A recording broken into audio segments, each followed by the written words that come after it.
Number 1. Celeste was originally written to be a conflicted spy, essentially what Ketshi ended up being in Final Fantasy VII. Yes, it's actually pronounced Ketshi and not Kate Sith. Look it up, it's based on Scottish lore. Anyway, if you notice in the first half of Final Fantasy VI, Celeste is kinda cold. I mean, she already knows the ice spell, but despite that, as the game progresses, and through all of the tragedy that befalls her, she ends up being one of the nicer and warmer characters. Originally, however, Celeste, who was initially supposed to be as unstable as Kefka apparently, was to spy on the party, but because of how nice Locke and the rest of the party was to her, she was swayed from her sweet Imperial job where she probably made bank, and joined the party where they visit the auction house and buy random stones and shoes. Also, from a developer's point of view, character designer and director of Final Fantasy VI, Yoshinori Kitase, stated that Celeste was and probably still is his favorite character. If that name sounds familiar, Kitase went on to direct a little game called, I don't know, Final Fantasy VII, and the remake, and 8, and 10. He's all over the series.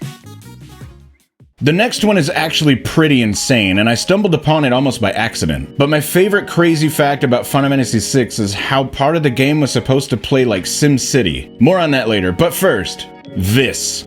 This is apparently a previously lost doodle made by Tetsuya Nomura, the graphic designer of Final Fantasy VI, somewhere in the 1993 to 1994 range. But look closer. This lead character towards the center is a male that kinda looks like Squall from Final Fantasy VIII.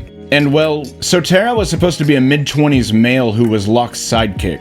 But I also read that Terra was supposed to be Locke's rival? I don't know. And this is maybe not necessarily a for sure concept drawing of Terra's male counterpart, but it seems like everyone else is pretty much solidified.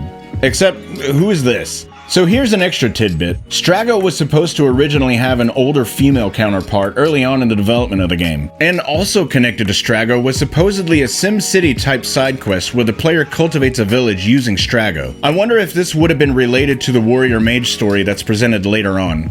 But that's just wild. Apparently that bit of info comes from Kitase himself, so I mean, I believe it. But anyway, back to this. I adore finding this kind of art and stuff for games during a time when concept art and doodles weren't part of the endgame unlockables like they are now. Resident Evil 2 Remake comes to mind. As you play the game, you unlock all sorts of concept art and drawings related to the game. Back in 1994, there was no such thing. If you were lucky, sometimes in the manual and strategy guides, you might see some art related to the game, but it was pretty rare. Number 3, during the ending CGI cutscene on the anthology version of the game that plays during the ending, around the 1 minute and 18 second mark, we see Shadow aboard the Phantom train, about to attack an entire army of ghosts. Which is weird considering we actually befriend ghosts and can have some in our party at that point, but okay Shadow, you do you. Did you hear he'd slit his mama's throat for a nickel? Anyway, the interesting part happens in a very literal blink and you miss it moment where, for a split second, iconic artist for the series Yoshitaka Amano's artwork of Shadow's daughter Realm flashes on screen just before Shadow goes on a full-blown assault on these poor passed-on previous people. I say blink and you miss it because I had to rewind it like 14 times to actually see that moment. The entire ending CGI is something I wish they would have completely remade for other versions. The subtleties are amazing and it's just a really beautiful 3.5 minute homage to my favorite Final Fantasy game of all time.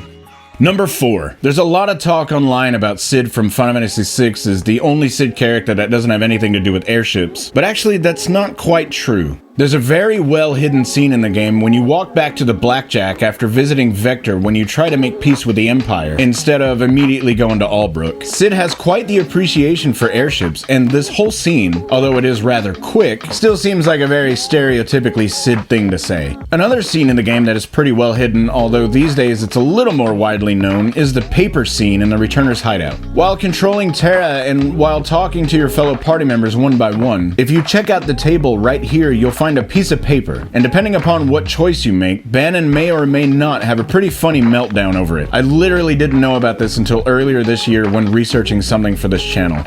Number 5. Final Fantasy VI was made by 50 to 60 people in just 1 year. This one is a little bit more known, but I thought it was incredibly interesting that only 60 people in a year made this absolute masterpiece of a game. For some context, Call of Duty Modern Warfare had over 3,000 developers attached to it.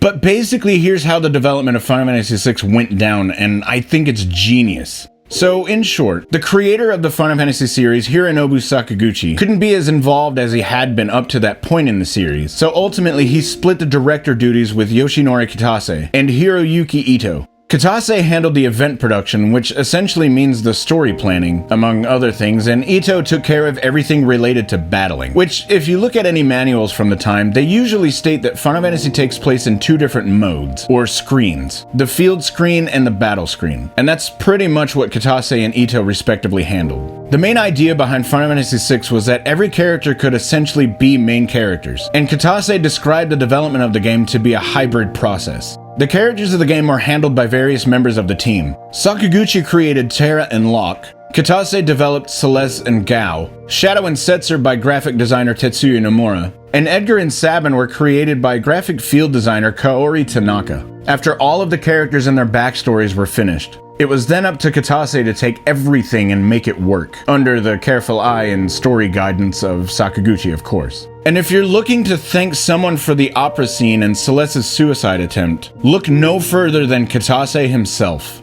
He was also responsible for any scenes with Kefka in them, and Kitase was so involved in the making of the game, he completely missed the initial reception of the game, stating that he took a month or two to rest up following the game's completion. Oh, and do you know how long Ted Woolsey had to completely localize the entire project? 30 days. That's it. So if you ever wonder why some games have funny translations, maybe that's the reason why. I have this really wild theory that Gogo could actually be Realm's mother. Go ahead and check this video out and let me know what you think.